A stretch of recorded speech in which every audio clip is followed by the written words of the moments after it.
গরম গরম এরকম ফুলকো ফুলকো লুচি দেখলেই খেতে ইচ্ছে করে, তাই না? তো আজকে কিন্তু বিশেষ কারণে এই লুচি ভাজা হচ্ছে। তা আজকের কারণটা হচ্ছে রাখি পূর্ণিমা। আর রাখি পূর্ণিমার দিনে বোনেরা ভাইয়ের হাতে রাখি পরিয়ে দেয়, রাখি পরিয়ে দীর্ঘায়ু কামনা করা হয়।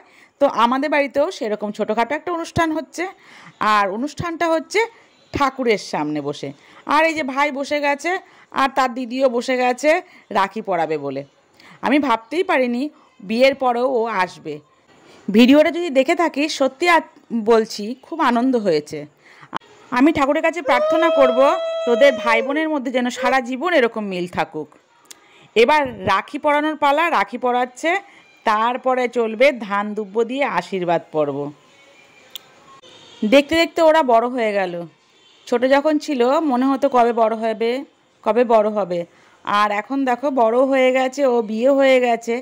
আর বিয়ের পরে শ্বশুরবাড়ি থেকেও চলে এসছে ভাইকে রাখি পরানোর জন্য। আর সবথেকে একটা ভালো জিনিস কি, আমার ছেলে কোনো সময় কিন্তু পায়ে হাত দিয়ে প্রণাম করে না। এই সময় ও দিদিকে একটু প্রণাম করে নেয়।